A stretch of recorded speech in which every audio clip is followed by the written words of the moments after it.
नमस्कार, आपण पाहताय न्यूज 18 लोकमत आणि आता बातम्या पाहूयात सविस्तर।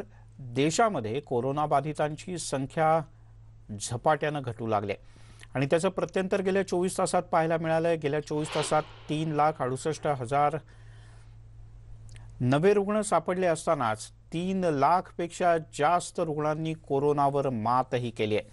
कोरोना बाधितांची संख्या त्यामुळे घटली आणि स्वाभाविक ही एक दिलासादायक बातमी आहे। देशात गेल्या काही आठवड्यांमध्ये इतक्या मोठ्या संख्येने नागरिकांनी कोरोनावर मात केली आणि बरे होऊन आपापल्या घरी गेले तसं झालं नव्हतं। यावेळेला मात्र पहिल्यांदाच जरी नवीन केसेसचा आकडा 3,68,000 असला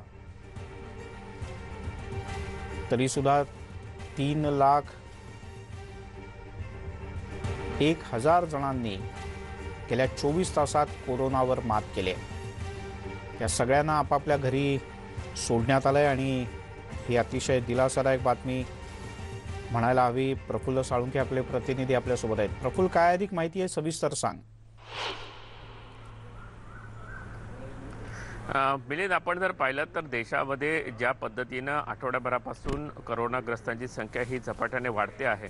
आपण जर पाहिलं तर 3.5 लाख रुग्णांपासून तर आता जवळपास 3,86,000-87,000 रुग्ण जे आहेत ते या आठवड्यात पाहायला मिळाले। पण जरी आपण ही दिलासादायक बातमी म्हटली असली तरी एक सर्वात महत्त्वाचं मिलिंद असं आहे की रविवारी जे आहे ते राज्यातच नव्हे तर संपूर्ण देशभरात कोरोनाच्या चाचण्या ज्या आहेत त्या अत्यंत कमी प्रमाणात होतात। त्यामुळे रविवारचा दिवस हा अनेकदा चाचण्या ज्या आहेत त्या कमी होण्याचं प्रमाण जे आहे ते समोर येतं। पण खऱ्या अर्थानं जी आज समोर संख्या येईल त्यावरून आज खऱ्या अर्थानं देशामध्ये कोरोनाची स्थिती काय आहे याचा खरा अंदाज येऊ शकतो। कारण आपण जर पाहिलं तर सातत्याने हा 4था ते 5वा दिवस आहे। जवळपास 15,000 रुग्ण वाढत गेले होते, पण परवा जी आपण परिस्थिती पाहतो तब्बल 70,000 रुग्ण जे आहेत ते देशभरात वाढलेलं आपल्याला पाहायला मिळते। आणि काल जी आकडेवारी समोर आलेली आहे त्यामध्ये कोरोनाचे रुग्ण जे आहेत ते आणखी 60,000ने कमी झाले। पण रविवार असल्यामुळे ही कदाचित परिस्थिती असेल। पण एक दिलासादायक गोष्ट मात्र नक्की आहे की कोरोना बरं होण्याचं प्रमाण जे आहे ते मोठ्या प्रमाणात वाढताना आपल्याला दिसतंय। तीच एक दिलासादायक बाब आहे। पण मृत्यूची संख्या जी आहे ती देखील खूप मोठी आहे, ही देखील चिंतेची बाब आहे। प्रफुल्ल, टेस्ट या मुंबईतही कमी झाल्याबद्दल बोललं जात आहे किंवा महाराष्ट्रात सुद्धा टेस्टचं प्रमाण गेल्या काही दिवसात कमी झाल्याचं बोललं जात आहे। पण चाचण्याचं प्रमाण पाहता, नवीन सापडणाऱ्या रुग्णांचं प्रमाण पाहता, जे ऑक्सिजन प्लांट्स नव्याने उभे राहत आहेत किंवा ज्या ठिकाणी कोविड केअर सेंटर्स उभं करण्याचं काम अजूनही सुरू आहे, ती कामं किती युद्धपातळीवर सुरू आहेत? आता आपण जर पाहिलं मिलिंद की कोरोनाग्रस्तांची संख्या जी आहे ती सातत्याने या ठिकाणी समोर येतानाच दिसते। एक मुंबईचा अपवाद जर वगळला तर देशभरात असेल, राज्यात असेल, कोरोनाची संख्या जी आहे ती आहे त्याच पद्धतीनं या ठिकाणी वाढताना दिसते आहे। कारण चाचण्या कमी झाल्याचं जरी आपण म्हणत असलो या ठिकाणी तरी देखील रुग्ण कमी होण्याचं प्रमाण कुठेही दिसत नाही आहे। कारण आपण जर राज्याचाच विचार केला तर 64,000-67,000 ही आकडेवारी जी आहे ती कायम आहे। आता राहिला प्रश्न ऑक्सिजनच्या संदर्भात, निदान महाराष्ट्रात तरी अनेक ठिकाणी ऑक्सिजन प्लांट बसवायला सुरुवात झाली आहे। ठाण्यामध्ये जर आपण पाहिलं तर ऑक्सिजनचे प्लांट काल सुरू देखील झालं आणि राज्यामध्ये ठिकठिकाणी प्रत्येक जिल्ह्यामध्ये विशेषतः प्रत्येक जिल्ह्यातल्या उपजिल्हा रुग्णालयामध्ये प्लांट बसवण्याचं काम कार्यान्वित झालेलं आपल्याला पाहायला मिळते। काल देखील आपण जळगावचं उदाहरण जर घेतलं तर भुसावळमध्ये जिल्हा रुग्णालयामध्ये एक प्लांट जो आहे तो सुरू करण्याचा निर्णय झाला आणि तो बसवण्यात देखील आला। हीच परिस्थिती राज्यातल्या अनेक रुग्णालयांमध्ये आहे की स्थानिक लेवलला ज्या गरजेचं ऑक्सिजन असेल तेवढं ऑक्सिजन निर्मिती करण्याचे प्लान जे आहे ते DPDC मधून मंजूर करण्यात आले आणि ते कदाचित या 15 दिवसात आणखी मोठ्या प्रमाणात या ठिकाणी सुरू होतील। बर प्रफुल्ल, तुर्तास धन्यवाद या सगळ्या सविस्तर माहितीबद्दल। त्यामुळे मुख्यमंत्र्यांनी सांगितलंय तसं खरं तर तिसरी लाट येऊच नये, पण आलीच तर त्या दृष्टीने सुद्धा नियोजन आत्तापासून प्रशासनानं सुरू केलं आहे। आता जाऊयात मुंबईनंतर पुण्याला। पुण्यातली एक महत्त्वाची बातमी म्हणजे पुण्यामध्ये आज लसीकरण बंद असणार आहे। तुम्ही जर का पुणे शहर आणि जिल्ह्यात राहत असाल किंवा तुमचे कोणी नातलग पुण्यात राहत असतील तर त्यांना न्यूज 18 लोकमतवरची बातमी आवर्जून कळवा की आज पुण्यात लसीकरण बंद असेल। प्रामुख्यानं 45 वर्षावरील नागरिकांचं लसीकरण बंद ठेवण्याचा निर्णय घेण्यात आलेला आहे आणि याचं सगळ्यात महत्त्वाचं कारण आहे ते म्हणजे लसीचा अपुरा पुरवठा। अद्वैत मेहता आपले प्रतिनिधी आपल्यासोबत आहेत. अद्वैत, खरं तर सिरम इन्स्टिट्यूट पुण्यातच आहे, पण अजूनही असं नेमकं काय होतंय? पाठोपाठ 2-3 दिवस झाले की पुण्यात अनियमित पुरवठा आहे, अन्य ठिकाणी अनियमित पुरवठा आहे.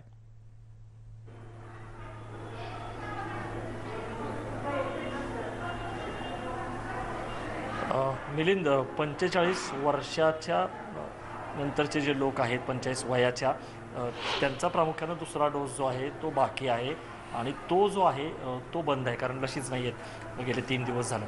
मात्र 18 ते 44 हा जो तरुणांचा गट मानला जातोय, ज्याचं लसीकरण 1 तारखेपासून सुरू झालं, ते सुरू आहे. परंतु ते इतका अपुरं आहे की 7 दिवसांकरता फक्त 5,000 एवढ्याच लशी आलेल्या आहेत. त्यामुळं रोज साधारणतः रजिस्ट्रेशन करून, कारण वॉक इन नाही आहे, 700 डोस रोज दिले जातील असं नियोजन आहे. तेही 2 फक्त ठिकाणी, पालिकेचे रुग्णालय कमला नेहरू आणि राजीव गांधी. आत्ता मी कमला नेहरू रुग्णालयाच्या इथं आहे, जिथं हे सगळे जे नागरिक बसलेले आहेत ते सगळे 18 ते 44 या वयोगटातले आहेत आणि ज्यांनी रजिस्ट्रेशन केलेलं आहे.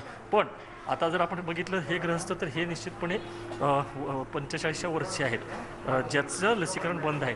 आणि अशा पद्धतीनं सातत्यानं सांगावं लागते, माहिती पोहोचत नसल्यामुळं, की 45च्या वरच्या लोकांसाठी लसीकरण बंद आहे. मात्र 18 ते 44साठी रजिस्ट्रेशन करून कोविन ॲप वॉक इन नाही. आपण विचारत बघा, सातत्यानं जर इथं बघितलं तर 45च्या वरचे लोक येत आहेत आणि निराश होऊन त्यांना परत लागते. 18 ते 44 लसीकरण सुरू आहे, आधी नोंदणी करून. परंतु 45च्या वरचे लोक मात्र येत आहेत. माहिती जात नाही का त्यांच्यापर्यंत की लसीकरण बंद आहे? पहिल्या दिवसापासूनच थोडासा प्रॉब्लेम जाणवला. आणि पूर्वी ह्याच्या अगोदरच्या 45च्या वरच्या वयोगटासाठी जे नियम होते, फक्त रजिस्ट्रेशन केल्यानंतर वॅक्सिन दिलं जायचं, तर त्यासोबत हा वयोगट देखील आला होता त्या पॅरेंट्स बरोबर. आणि त्या लोकांच्या डोक्यामध्ये हीच संकल्पना आहे की त्याच प्रकारे फक्त रजिस्ट्रेशनवरती वॅक्सिनेशन दिलं जातं. बट यावेळेस त्यांनी थोडासा मोठा ग्रुप असल्यामुळे त्याला शेड्यूल हा देखील मस्ट केलेला आहे, मॅन्डेटरी केलेला आहे. तर ह्या शेड्यूलला तुम्ही जोपर्यंत करत नाही, तुम्हाला वेळ आणि ठिकाण आणि तारीख दिली जात नाही, तोपर्यंत तिथे त्या लोकेशनवरती त्याच्या लिस्टमधलं नाव लोकेट होत नाही, वॅक्सिनेशनमध्ये दाखवत नाही आणि त्या व्यक्तीला वॅक्सिनेशन दिलं जात नाही.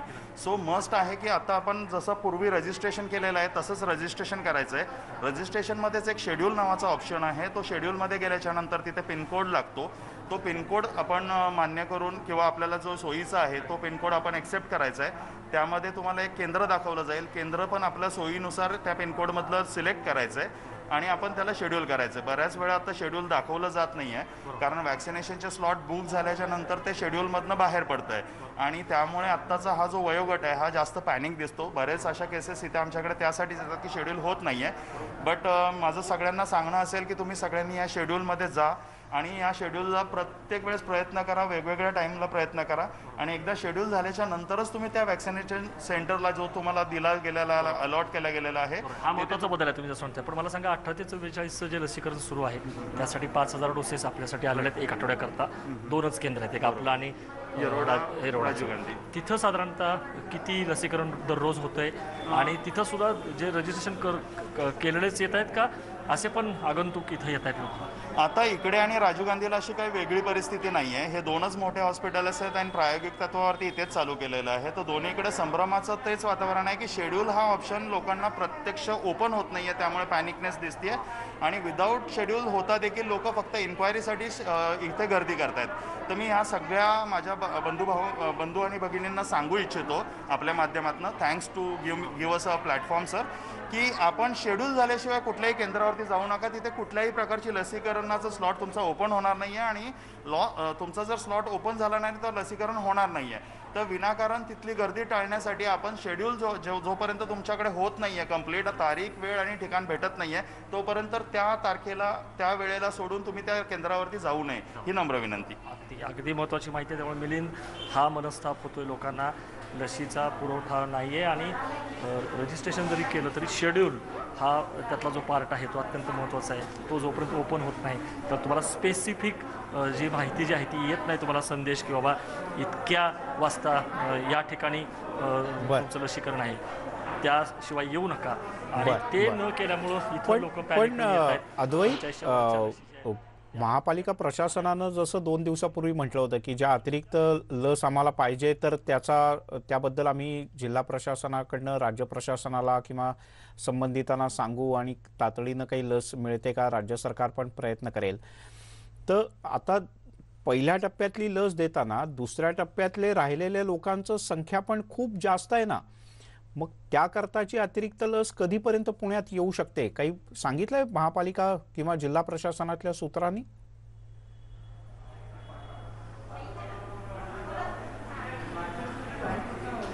मिलिंद, सातत्याने महापौर असतील किंवा महापालिका प्रशासन हेच सांगते की पुणे शहराचा जर विचार केला तर दुसरा डोस ज्यांचा बाकी अशी संख्या साधारणतः 2 ते 2.25 लाख आहे आणि यांना आम्ही प्राधान्य देऊ असं म्हटलं होतं, पण तसं होताना दिसत नाही आहे. आणि आता 18च्या वरती सुरू केल्यामुळं प्रतिकात्मक का म्हणा, आपण म्हणत सिम्बॉलिक असं केलं जातं आणि बोर्ड दाखवण्याचं काम सुरू आहे. महापालिका राज्य सरकारकडे बोर्ड दाखवते, राज्य सरकार केंद्र सरकारकडे बोर्ड दाखवते आणि सिरम संस्थेच्या आदर पुनावल्याने यांनी तर सांगितलेलंच आहे की ते स्वतः देखील त्यांना तर धमकी आल्यामुळे ते आता ग्रेट ब्रिटनमध्येच गेलेले आहेत आणि त्यांच्या देखील मर्यादा आहेत लशीचं उत्पादन, कारण सगळीकडनंच मागणी जी आहे ती वाढलेली आहे. त्यामुळं माहीत नाही की खरोखर तुझा जो प्रश्न आहे की लशीचा जो वाढीव पुरवठा आहे तो कधी होणार. आत्ता तरी पुणे शहरापुरतं आपण परत एकदा लोकांना सांगूयात की 45च्या वरच्या लोकांचा जो लसीकरण आहे, विशेषतः दुसरा डोस, तो बंद आहे. आज तरी गेले 2 दिवसही तो बंद होता. जर लसी आल्या तर तो उद्या सुरू करू असं म्हटलेलं आहे. त्यामुळे आज संध्याकाळपर्यंत ते कळेल. 18 ते 44 या वयोगटाकरता 5,000 डोसेस आलेले आहेत 7 दिवसाकरता आणि दररोज 700 लोकांचं लसीकरण जे आहे ते 2 ठिकाणी नियोजित आहे, कमला नेहरू आणि राजीव गांधी. मात्र सगळ्यात महत्त्वाचं जे इथं सांगितलं की ते इथं येण्याआधी कुठल्याही लसीकरण केंद्रावरती तो 18च्या वरचा असेल 45च्या वरचा असेल, तुम्ही शेड्यूल हा जो रजिस्ट्रेशनमधला भाग आहे तो ओपन करा, त्याच्यामध्ये माहिती घ्या आणि तो जर तुम्हाला संदेश आला तरच तुम्ही या. नाहीतर जसं आपण इथं बघतो की इथं बरेच जण येत आहेत आणि मग त्यांना निराश होऊन परत जावं लागतं. खरं आहे अद्वैत. त्याच्यामुळे तुमच्या पदरी अशी निराशा येऊ नये असं वाटत असेल तर आमचे प्रतिनिधी अद्वैत मेहता यांनी सांगितल्याप्रमाणे कृपया रजिस्ट्रेशन, तुम्हाला अलॉटमेंट, वेळ किंवा त्याहीपेक्षा कुठल्या हॉस्पिटलला जाऊन तुम्हाला लस घ्यायची आहे हे तुम्हाला दिवस हे आल्याशिवाय तुम्ही बाहेर पडू नका आणि लसीकरण केंद्रावर कृपा करून गर्दी करू नका. अद्वैत, खूप खूप धन्यवाद या सगळ्या सविस्तर माहितीबद्दल. तिकडे राज्याच्या उपराजधानीत जाऊया. नागपूर शहरामध्ये 45 वर्षापेक्षा अधिक वय असणाऱ्यांचं लसीकरण आज बंद आहे. तर 18 वर्षावरील व्यक्तींचं लसीकरण मनपाद्वारे निर्धारित इंदिरा गांधी रुग्णालय गांधीनगर, पाचपावली, सुतिकागृह आणि आयसोलेशन हॉस्पिटल इमामवाडा या 3 केंद्रांवरतीच सुरू असणार आहे. तर 18 वर्षावरच्या नागरिकांना लसीकरणासाठी ऑनलाईन नोंदणी बंधनकारक असेल. तुषार कोळे आपले प्रतिनिधी आपल्यासोबत आहेत. तुषार, नागपूरमधलं हे लसीकरण किंवा जो काही अपुरा साठा पडतोय लसीचा, त्याची गरज कशी भागवणार? मिलिंद सर, जर का बघायचं झालं तर मागच्या 1 आठवड्यापासून नागपूरमध्ये लसीचा मोठ्या प्रमाणामध्ये तुटवडा आहे. आता हा तुटवडा भरून ते ग्रामीण भागामधनं काढतात. म्हणजे विदर्भातले जे काही ग्रामीण जिल्हे आहे जिथे मोठ्या संख्येने लसीचा साठा हा सरप्लस आहे किंवा ग्रामीण भागामध्ये थोडंसं लसी संदर्भात गैरसमज असल्यामुळे लोक तिथे लसीकरण जास्त करत नाही. तो वाचलेला साठा सध्या नागपूरमध्ये येऊ राहिला आणि त्यामुळे कुठेतरी नागपूरमध्ये सध्या तरी लसीकरण सुरू असल्याचं पाहायला मिळत आहे. महत्त्वाची गोष्ट की मागच्या 2 महिन्यापासून आम्ही नागपूरचं वेगवेगळ्या केंद्रावरचं लसीकरण बघतो. आज पहिल्यांदा आम्हाला लसीकरणाची मोहीम सुरळीत चालू असताना पाहायला मिळत आहे. आम्ही नागपूर महानगरपालिकेच्या इंदिरा गांधी या रुग्णालयामध्ये आणि इथे जे सकाळपासून लसीकरणाला सुरुवात झाली आहे. 18 ते 44 वयोगटातली ही लसीकरणाची मोहीम आहे आणि इथेच नागरिक आलेले आहे. महत्त्वाची गोष्ट म्हणजे आज इतक्या सुरळीत पद्धतीने ही मोहीम सुरू आहे की 250 लोकांना सकाळच्या पहिल्या सत्रामध्ये बोलावण्यात आलेलं होतं. आणि जर का बघितलं तर तुम्ही महत्त्वाचा विषय हा की यांना ऑनलाईन पद्धतीने शेड्यूल मिळाला आणि शेड्यूलच्या आधारावरती इथे आले. मध्ये कसलाही कोणाची तक्रार नाही, काही नाही आणि सुनियोजित पद्धतीने हे सगळं शेड्यूल सुरू आहे. आणि जर का तुम्ही आतमध्ये बघितलं तर साधारण एका व्यक्तीला जे लसीकरणाला 1 मिनिटामध्ये होत आहे. म्हणजे आपण बघू शकतो की आज लसीकरणाचा वेग देखील इतका सुरळीत आहे की कोणताही त्रास येणाऱ्या लाभार्थ्यांना होताना दिसत नाही. आपण ज्यांनी लसीकरण केलं त्यांच्यासोबत बोलूया. मला एक सांगा, तुम्ही इथे आले कधी शेड्यूल मिळाला होता तुम्हाला आणि महत्त्वाची गोष्ट की किती वाजता तुम्ही इथे आले? 8:30 वाजता आलो. शेड्यूल कधी मिळाला तुम्हाला? 9 ते 11. 9 ते 11. तुमचं थोडंसं ऑनलाईन प्रक्रियेबद्दल सांगा ना, बुकिंग कसं केलं तुम्ही, कोविन वेबसाईटवरून कधी केलं? 3 दिवस आधी, हे 2 दिवस आधी. ताई, तुमचं देखील लसीकरण झालेलं आहे, थोडं प्रक्रिया कशी फॉलो केली ते सांगा ना तुम्ही. नाही, 2 दिवस आधी आम्ही त्या कोविन वेबसाईटवरती रजिस्टर केलं, तर त्याच्यामध्ये स्लॉट्स अवेलेबल जसे दिसले तर आम्ही तसं त्याच्याप्रमाणे 9 ते 11 वाला स्लॉट घेतला. साधारणतः 8:30 वाजता आम्ही आलो आणि आता झालं आमचं वॅक्सिन. पालिके के अधिकारी देखिए है कि आज जो शेड्यूल चल रहा है, पहली बार हमें दिख रहा है कि अच्छी तरह से हो रहा है, इसका क्या विशेषता है आज? एक्चुअली सर अभी तक जो था वो सारा जनरल पब्लिक था, ये भी जनरल ही है, बट इनका थोड़ा स्ट्रिक्टली किया गया है. हम लोगों को किया है, मतलब बोला गया है कि सिर्फ 250 लोगों को लेना है और जिनका स्लॉट बुक है बस उन्हीं लोगों को एंट्री है. बाकी जो रजिस्ट्रेशन किया है सक्सेसफुली मैसेज है उनको नहीं लेना है.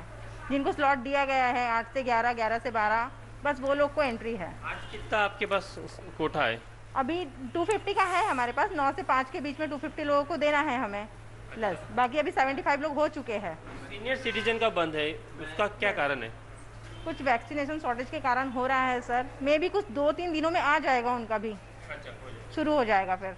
मिलिंद सर, एक महत्त्वाचा विषय हा आहे की एक अशी तक्रार पण होती सिनियर सिटीजनची. त्यांचं असं म्हणणं होतं की आमचं का बंद करताय, म्हणजे जर का तुम्हाला ही मोहीम सुरू करायची होती तर आमचं देखील सुरू ठेवायला पाहिजे होतं, कारण की यासाठी आमचं लसीकरण बंद करणं हा काही एक न्याय होऊ शकत नाही. सरकारने या संपूर्ण प्रकरणासंदर्भात जर का बघितलं तर सरकारकडे आधीच मर्यादित साठवतायची कल्पना सरकारला होती. असं असताना देखील 1 मे पासून ही मोहीम सुरू झालेली आहे. त्यामुळे आता किती दिवस सुरू राहील हा महत्त्वाचा प्रश्न आहे. दुसरी महत्त्वाचा विषय की आता जे सिनियर सिटीजन आहेत त्यांची मोहीम कधी सुरू आहे. आज तरी बंद आहे, पण नागपूरमध्ये जर का बघायचं झालं तर नागपूरमध्ये फक्त 10,000 वायल आलेले होते आणि त्यामध्ये आता पुढचे 2-3 दिवस निघणार होते. महापौरांनी असं सांगितलं की 15 मे पर्यंत जवळपास परिस्थिती सुधरेल, पण तशी शक्यता वाटत नाही, कारण की साठा हा येईल कुठे हा महत्त्वाचा प्रश्न आहे. सध्याचा जो साठा आहे तो नागपूर ग्रामीण भाग ही किंवा वस्तुस्थिती भंडारा जशी नागपुरातली आहे की दुसऱ्या टप्प्याचं लसीकरण होऊ शकत नाहीये अनेकांचं, आणि ही स्थिती मुंबईतही आहे, ही स्थिती पुण्यात सुद्धा आहे, असं आपल्या गेल्या 2 दिवसांपासून जे प्रतिनिधी आपल्याकडे रिपोर्ट पाठवतात त्यातून लक्षात येत आहे की दुसऱ्या टप्प्याचं लसीकरण अनेकांचं थांबलेलं आहे, आणि त्याचं सगळ्यात महत्त्वाचं कारण आहे ते अर्थातच लसीचा तुटवडा.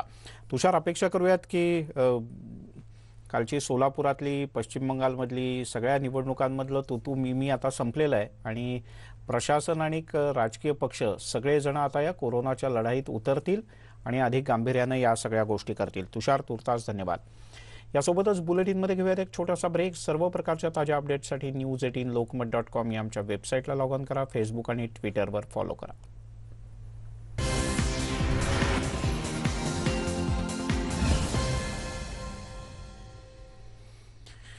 ब्रेकनंतर आपल्या सगळ्यांचं पुन्हा एकदा स्वागत. मुंबईमध्ये आज केवळ 5 केंद्रांवरतीच लसीकरण होणार आहे आणि या 5ही केंद्रांवरती 18 ते 44 याच वयोगटातील नागरिकांसाठी लसीकरण सुरू राहील.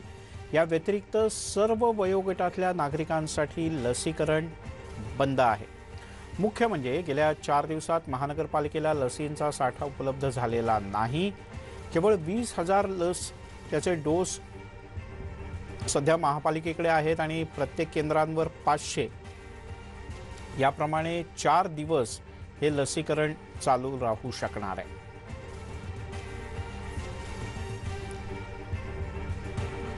त्याचा आढावा घेतला आमच्या प्रतिनिधीनं, पाहूया. मुंबईच्या बीकेसी केंद्रावर आज आपण आलेलो आहोत आणि 18 ते 44 वयोगटातील व्यक्तींनाच आज इथं लसीकरण केलं जाणार आहे. महापालिकेकडे लसीचा तुटवडा असल्यामुळं केवळ 18 ते 44 वर्ष वयोगटाच्या वरच्या लोकांना मधल्या लोकांना जे आहे ते आज लसीकरण होणार आहे. केवळ 500 डोस जे आहे ते बीकेसीच्या केंद्रावर आहेत. केवळ 5 केंद्र अशी आहेत जी महानगरपालिकेची आहे जिथं आज लसीकरण होणार आहे. 45 वर्ष वयोगटाच्या कुठल्याही नागरिकाला आज सलग 4थ्या दिवशीसुद्धा लसीकरण केलं जाणार नाही आहे, कारण लसींचा तुटवडा आहे. दोघे जण आहेत जे आपल्या मुंबईकर आपल्या बरोबर, त्यांच्याकडून जाणून घेऊया. कितने बजे आए हैं आप और रजिस्ट्रेशन करके आए थे? हाँ, रजिस्ट्रेशन करके आए थे हम लोग. 8:55 पहुँचे और 15 मिनट्स में हमारा सब हो गया. ये बताइए कि रजिस्ट्रेशन आपने कब किया था और आज की डेट मिली थी, तो आज आए तो कोई दिक्कत हुई आपको? नहीं, हमको कोई दिक्कत नहीं हुई। रजिस्ट्रेशन हमने कल 7:30 लाइन्स खुली थी, तो 7:30 हमने 1 मिनट में लाइन बंद हो जाती है, तो 7:33 हमने क्लिक किया, उस टाइम अवेलेबल था, तो उस टाइम हमने दोनों का हो गया। खुद को लकी महसूस कर रहे हैं? 500 डोज है उसमें आपका आज हो गया। खुद को लकी बहुत महसूस कर रहे अच्छा हैं। और बहुत वेल ऑर्गेनाइज्ड है, सब एकदम सिस्टमैटिक है, बिल्कुल भी वेटिंग नहीं है, बहुत हेल्पफुल है, वेरी नाइस ऑर्गेनाइज्ड। आपके फैमिली के बाकी लोगों को हो गया है टीका? नहीं हमारी है मम्मी, उनको बाकी है, बट हम लोग करवाएंगे थोड़े टाइम। तो उनका फर्स्ट डोज हो गया है, सेकंड डोज उनका दोनों बचा है, उनको थोड़ा टाइम है, अभी थोड़े टाइम बाद करवाएंगे, और हमारा भी फर्स्ट डोज हुआ है। कुल मिलाकर जो मुंबई में स्थितियां बनी हुई हैं, आज चौथा दिन है, जो 45 के अबव के लोग हैं उनके लिए आज डोज नहीं है, तो क्या लगता है थोड़ा सा और ऑर्गेनाइज्ड होता तो ज़्यादा बेहतर होता? हाँ, ऑर्गेनाइज होने से ये बेटर, डोजेज से मिल नहीं पा रहे स्टेट को, तो क्या कर सकते हैं। ऑर्गेनाइज्ड है लेकिन डोजेस की कमी है, डोजेस आएगी तो सब हो जाएगा, क्योंकि ऑर्गेनाइज्ड है, इसमें कोई प्रॉब्लम नहीं है, सिस्टम भी बहुत बराबर है, बट डोजेस का सप्लाई होना चाहिए बहुत ज़्यादा। आप कहाँ से आए हैं? गोरेगाव। ते आज दोघे जण गोरेगावमधून आलेले आहेत आणि ते स्वतःला खूपच लकी समजतात, कारण काल त्यांनी रजिस्ट्रेशन केलं आणि आज सलग दुसऱ्या दिवशी त्यांचं लसीकरणसुद्धा झालं आहे या केंद्रावर, त्यामुळे ते खूप आनंदित आहे की काल केवळ 5 मिनिटाकरता या लाईन ओपन झालेल्या होत्या आणि लगेच त्यांना त्यांचा नंबर लागला आणि आज नंबर बघून जेव्हा ते आतमध्ये गेले तेव्हा त्यांचं लगेच लसीकरणसुद्धा झालं। मी एक चित्र या ठिकाणी दाखवू इच्छिते। कालपर्यंत आपण या ठिकाणी चित्र बघत होतो, काल परवापर्यंत की सगळे वयोवृद्ध माणसं आतमध्ये लसीकरणाला जात होते, परंतु आज आपण पाहतोय की 18 वर्षाच्या वरचे आणि 44 वर्षाच्या खालचे जे सगळे तरुण आहेत ते सगळे आज लसीकरणाला आतमध्ये जात आहेत। हा वर्गसुद्धा लसीकरणासाठी तितकाच उत्साही आहे। समस्या आहे ती एवढी की लसींचे डोस कमी उपलब्ध आहेत आणि त्याच्यामुळं किमान हा वर्ग जो आहे त्याला टप्प्याटप्प्यानं लसीकरण होत आहे असं म्हणूया।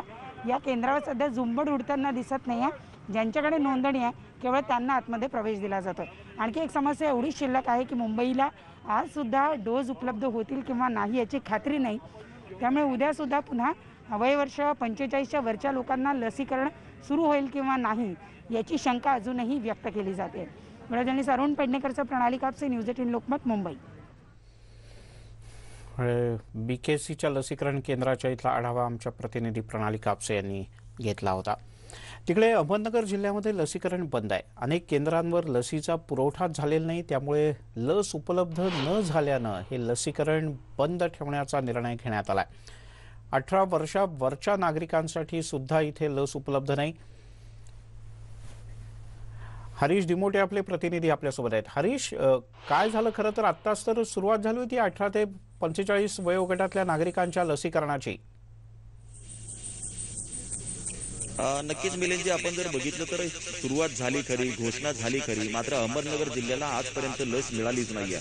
1 तारखेपासून 18 वर्षाच्या पुढच्या नागरिकांना लस दिली जाणार होती, मात्र गेल्या 3 दिवसापासून जिल्ह्यातलं लसीकरण जे आहे ते पूर्णपणे हरीश, मी तुला थोडंसं थांबवतो। पुन्हा एकदा आपण ही दृश्य पाहूयात। पहिला डोस आणि दुसरा डोस याकरता स्वतंत्र बोर्ड लावण्यात आले, नगर जिल्ह्यात त्याची स्वतंत्र व्यवस्था करण्यात आलेली आहे। पण सध्याची स्थिती अशी आहे की अहमदनगरच्या शहरी आणि ग्रामीण अशा दोन्ही भागात 18 ते 45 दरम्यानचं सुद्धा लसीकरण हे तुर्तास थांबवण्याचा निर्णय घेण्यात आला आहे। तर 45च्या वरच्या नागरिकांच्या करता पहिला आणि दुसरा डोस देण्याचं काम सुद्धा तुर्तास नगर जिल्ह्यातलं थांबलेलं आहे आणि त्याचं सगळ्यात महत्त्वाचं कारण सांगितलं जात आहे ते लसीचा तुटवडा। जिल्हा प्रशासनानं त्यांची असलेली आवश्यकता ही राज्याच्या आरोग्य विभागाकडे आणि संबंधित अधिकाऱ्यांच्याकडे नोंदवली आहे, मात्र त्याचा अद्याप योग्य त्या प्रमाणात पुरवठा झालेला नाही आणि यामुळेच अहमदनगर जिल्ह्यातलं लसीकरण हे थांबवण्याचा निर्णय घेण्यात आलाय। सध्या जो काही लसीचा अगदी तुटपुंजा साठा शिल्लक आहे त्यामध्ये काही जणांना दुसरा तर काही जणांना पहिला डोस देण्याच्या दृष्टीने प्रशासन प्रयत्न करत आहे।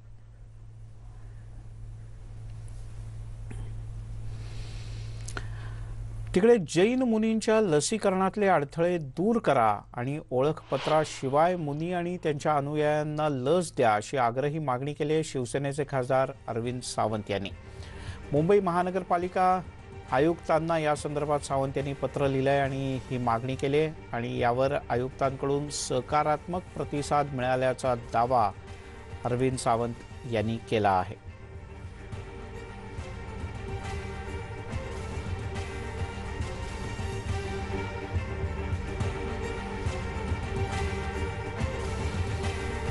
ही आहे या क्षणाची महत्त्वाची बातमी.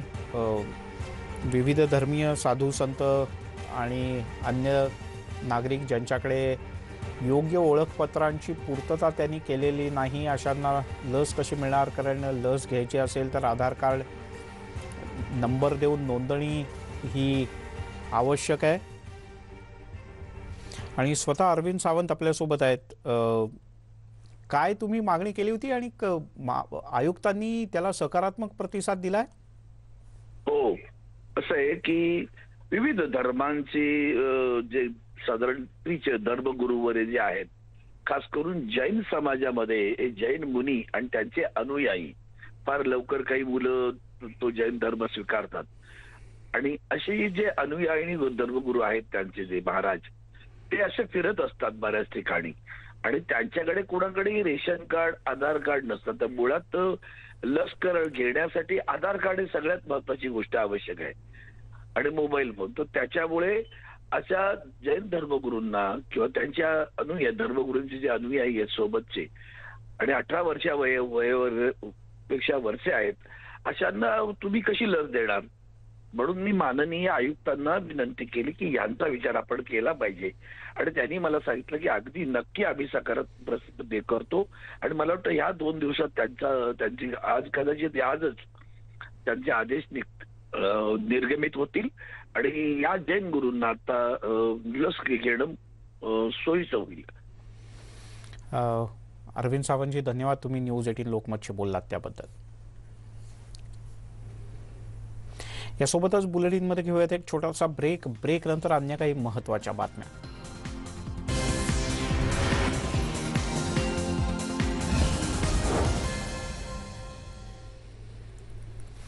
आपण पाहताय न्यूज 18 लोकमत. अहमदनगर जिल्ह्यामध्ये लसीकरण बंद आहे. अनेक केंद्रांवर लसीचा पुरवठा नाही, त्यामुळे लस उपलब्ध न झाल्यानं लसीकरण बंद ठेवण्याचा निर्णय घेण्यात आलाय. अधिक माहिती घेऊयात. आपले प्रतिनिधी हरीश दिमोटे आपल्यासोबत जोडले गेलेत. हरीश, जिल्ह्यातली काय स्थिती आहे? मिलिंदजी, आपण जर बघितलं तर महाराष्ट्रातला सगळ्यात मोठा अहमदनगर जिल्हा आहे. 14 तालुके आहेत आणि गेल्या काही महिन्यांपासून प्रशासनाने 163 केंद्रांवरती लसीकरण सुरू केलेलं आहे. 550 जे उप केंद्र आहेत याच्यावरती देखील लसीकरणाची सगळी तयारी झालेली आहे. मात्र लसच उपलब्ध नसल्यानं गेल्या 3 दिवसापासून सगळं लसीकरण जिल्ह्यातलं ठप्प आहे. 40 आणि 60 वर्षाच्या वरच्या नागरिकांना दुसरा डोस द्यायचा आहे, तो देखील दिला जात नाहीये. अनेक जण केंद्रांवरती जाऊन त्यांना माघारी परतावं लागतंय. 1 तारखेपासून 18च्या पुढचे जे लोक आहेत यांना लसीकरण केलं जाणार होतं. मोफत लसीकरणाची घोषणा सरकारने केली खरी, मात्र नगर जिल्ह्याला लसच उपलब्ध नाही. त्यामुळे इथलं जे आरोग्य प्रशासन आहे हे हतबल झालेलं आहे. गेल्या 3 दिवसापासून सगळीकडचं लसीकरण ठप्प आहे. आतापर्यंत जर बघितलं तर 4,70,000 जणांना फक्त लस देऊन झाली आहे आणि जिल्ह्यातल्या जवळपास 50 लाखाच्या वरती लोकांना लस द्यायची आहे.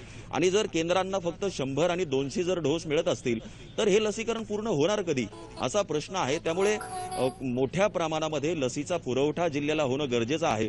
अन्यथा या 50 लाखाच्या पेक्षा जास्त लोकांना लसीकरण होणार कधी, असा प्रश्न पडलेला आहे. तयारी सगळी आहे, प्रशासन सज्ज आहे, मात्र केवळ लस मिळत नसल्यानं जिल्ह्यामधल्या नागरिकांना केंद्रांवरती जाऊन माघारी परतावं लागल्याचं चित्र आहे. मिलिंदजी, पण मग जिल्ह्यानं किती लसींची मागणी केली आहे राज्य सरकारकडे? मिलिंदजी, आपण जर बघितलं तर जिल्ह्याला दररोज साधारण 25,000 डोसची त्यांनी मागणी केलेली आहे. मात्र केवळ 5,000 10,000 डोस मिळत आहेत. तेही 3 दिवसापूर्वी जिल्ह्याला 10,000 डोस मिळालेले होते. आणि फक्त नगर शहरामध्ये कॉर्पोरेशनच्या ज्या भागातले जे सगळे लोक आहेत यांनाच केवळ 18च्या पुढचे जे लोक आहेत यांना लसीकरण केलं गेलंय. ग्रामीण भाग जो आहे तिथे मात्र अजूनही लस पोहोचत नाहीये. आपण जर बघितलं तर जिल्ह्यामधला अकोले सारखा दुर्गम आदिवासी भाग आहे जिथे अजूनपर्यंत त्या गावांपर्यंत ही लस पोहोचलेलीच नाहीये. खरं आहे शहरी भागात लस आहे, ग्रामीण भागात खरं तर गेल्या काही काळात कोरोनाचा प्रादुर्भाव वाढतोय पण ग्रामीण भागापर्यंत लसच पोहोचत नाहीये. आणि जिल्हा प्रशासनानंच नाही तर राज्याच्या आणि केंद्राच्या सुद्धा आरोग्य प्रशासनानं हे लक्षात घेणं गरजेचं आहे. तुर्तास धन्यवाद. आता थेट जाऊयात काँग्रेसचे प्रदेशाध्यक्ष नाना पटोले बोलतात. एकदा प्रधानमंत्री तिथं आले होते त्यावेळेस सदर पुनावाला विदेशातून इथं आलेला होता. जो माणूस देशात नाही अशा व्यक्तीला आणि कुठलाही अर्ज नाही अशा व्यक्तीला केंद्र सरकार वाय सुरक्षा देत असेल तर याच्यामध्ये खूप सारं लपलेलं आहे हे आमचं म्हणणं आहे. याच्यामागे काय तुम्हाला काय कारण वाटतं की काय हे सगळं केलं जातं अशा पद्धतीने?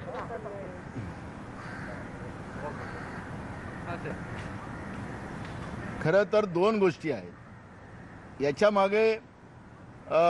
ज्या पद्धतीनं एका वस्तूच्या 3 किमती म्हणजे केंद्र सरकारला 150 रुपये, राज्याला 400 रुपये आणि खाजगीला 600 रुपये जे किंमत ठरवण्याचं काम केंद्र सरकारच्या वतीनं जे जारी झालं याच्यामध्येच मोठं गुपित आहे. हे कमिशनचा चक्कर आहे का हाही प्रश्न त्याच्यामध्ये येतो. आज लोकांच्या जीवाचा प्रश्न आहे आणि अशा वेळेस समजा केंद्रातलं सरकार या पद्धतीचं हे राजकारण करत असेल तर याची नोंद आता देशातली जनता घ्यायला सुरुवात केलेली आहे. नाना, हिंदी में जानना चाहेंगे कि अदर पूनावाला की पहले उन्होंने किसी प्राइवेट चैनल के इंटरव्यू में कहा कि वो नहीं आएंगे, फिर उन्होंने कहा कि आएंगे.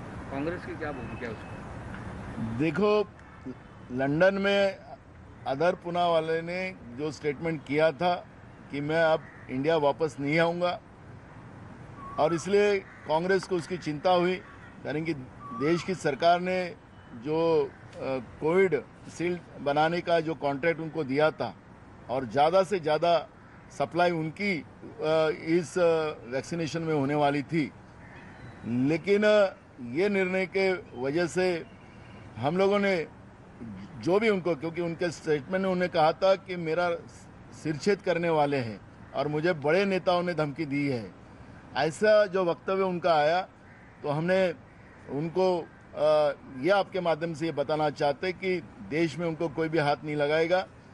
आज देश के लिए, देश की जनता को बचाने के लिए उन्हें वैक्सीनेशन का काम इंडिया में ही करना है. इंडिया के लोगों को वैक्सीनेशन देना है और उनकी जानें बचाना है. उनको कुछ भी हो तो कांग्रेस उनके साथ रहेगा, उनकी पूरी सुरक्षा का जवाबदारी कांग्रेस लेंगी. लेकिन उनका जो वक्तव्य था कि हमें बड़े नेताओं ने धमकाया है, तो ये नेता कौन है, किसने धमकाया उनको, ये भी बात सामने उन्हें लाना चाहिए. उन्हें आज ही उनका इंटरव्यू में पढ़ रहा था तो उन्हें कहा कि मैं हिंदुस्तान में वापस आ रहा हूँ, तो हम उसका स्वागत करते हैं. लेकिन जो सुरक्षा केंद्र सरकार ने Y+ उनको दी है जो हिंदुस्तान में नहीं है, ऐसे समय में उनको और कोई एप्लीकेशन भी उनने ना राज्य सरकार को दी है ना केंद्र सरकार को. डायरेक्ट केंद्र सरकार इस तरह की वायु सुरक्षा कैसी दे सकती है, यह भी प्रश्न है. उसके पीछे क्या छुपा है, यह भी वास्तविकता जनता के सामने आना चाहिए, यह मांग हमारी है. कौन व्यक्ति हो सकते हैं इस तरीके की धमकी देने वाले, क्योंकि हो सकता है महाराष्ट्र के ही कुछ नेता हों, क्योंकि उनकी कंपनी यहाँ पर है, वो स्टेब्लिश यहाँ पर हैं. किस तरीके से आप उनके स्टेटमेंट में जो पढ़ा है उनके स्टेटमेंट में कहा कि देश के बड़े नेताओं ने मुझे धमकी दी है, तो इसमें महाराष्ट्र के नेता हो ही नहीं सकते. दूसरा महत्वपूर्ण सवाल ये है कि जिस तरीके से कंपनियों ने रेट्स गिराए हैं अपने वैक्सीनेशन या वैक्सीन के, तो क्या लगता है कि पहले ज़्यादा रेट में बेचने की तैयारी थी, अब उसे कम किया गया क्योंकि बाहर की कंपनियां भी आ सकती हैं? देखो, देश में ऐसे पेंडेमिक में देश की सरकार ने, केंद्र सरकार ने ये पूरी जवाबदारी लेना चाहिए थी, लेकिन देश के प्रधानमंत्री जी ने कहा कि राज्यों ने अब ये जवाबदारी लेना चाहिए. तो ऐसे समय में एक प्रश्न आया और उस समय में रेट भी डिसाइड हुआ कि केंद्र को 150 रुपया, राज्य को 400 रुपया और प्राइवेट को 600 रुपया. इस तरह दुनिया में ऐसे एक चीज़ के 3 रेट हो नहीं सकते, लेकिन मोदी है तो कुछ भी है, ऐसा जो विश्लेषण बार बार बोला जाता था उसकी जो बात थी वो आज जनता के सामने आई है.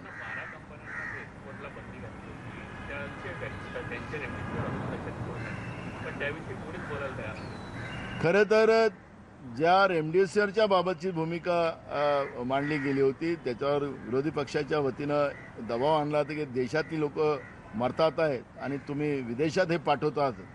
तर या सगळ्या रेमडेसिवीर असतील की वॅक्सिन असतील, या सगळ्याच्या सगळ्या एक्सपोर्ट थांबवला पाहिजे. त्यानिमित्तानं केंद्र सरकारने ते थांबवलेत, पण केंद्र सरकारने रेमडेसिवीर खुल्या बाजारामध्ये आणायला पाहिजे होतं, जेणेकरून काळा बाजार झाला नसता. त्यांनी मुद्दामून तो दाबून ठेवलेला आहे. त्याचं मुद्दामून त्याचं कंट्रोल करून ठेवून आपल्याला केंद्र सरकारच्या माध्यमातून जी सप्लाई, कारण की आपल्याला माहीत असेल की महाराष्ट्रामध्ये 4,38,000 रेमडेसिवीरचं इंजेक्शन देण्याचं 30 एप्रिलपर्यंत केंद्र सरकारने मान्य केलेलं होतं. पण 30 एप्रिलपर्यंत केंद्र सरकारने फक्त 2.5 लाख रेमडेसिवीरचं इंजेक्शन महाराष्ट्राला दिलेत.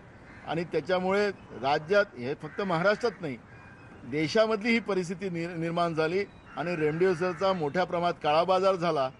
आणि त्या काळा बाजारमुळे पहिलेच कोरोनामध्ये त्रस्त असलेले लोक आणि त्याच्या परिवाराच्या लोकांचे मोठ्या प्रमाणात खिसे कापले गेलेत. या सगळ्या गोष्टीचं पाहिलं तर याला केंद्र सरकारच जबाबदार आहे. मुद्दामून या पद्धतीची ही प्रक्रिया केलेली आहे. गेल्या 4 दिवसापासून महाराष्ट्राचा लसीचा पुरवठा पूर्णतः बंद झाला आहे, त्यामुळे अनेक ठिकाणी आता महाराष्ट्रामध्ये लसी उपलब्ध नाहीये. तर कुठेतरी असं वाटतं की केंद्राने सांगितलं की लसीकरणाचा उत्सव साजरा करावा आणि एकेकडे लसी नाही. तेव्हा काही प्रश्नचिन्ह उपस्थित केलेत नाना पटोले यांनी, तर केंद्रावर काही गोष्टीत आरोपही केलेत, जाबही विचारला. एक छोटासा ब्रेक घेऊयात. सर्व प्रकारच्या ताज्या अपडेट्ससाठी news18lokmat.com या आमच्या वेबसाईटला लॉग ऑन करा. फेसबुक आणि ट्विटरवर फॉलो करा.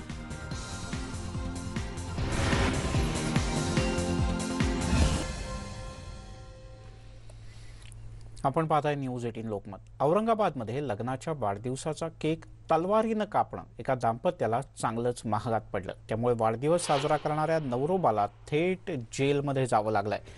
बायकोच्या हातामध्ये तलवार देऊन मोठ्या दिमाखात या नवरोबांनी केक कापला होता. मात्र त्याचा व्हिडिओ माध्यमात व्हायरल झाला, पोलिसांनाही मिळाला आणि पोलिसांनी या व्यक्तीचा शोध घेत या व्यक्तीचं घर गाठलं. घराची झडती घेऊन तलवार जप्त केली, या व्यक्तीला अटक केली.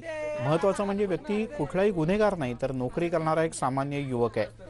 पण नांदेडहून त्यानं ही तलवार आणली होती असं कळतं.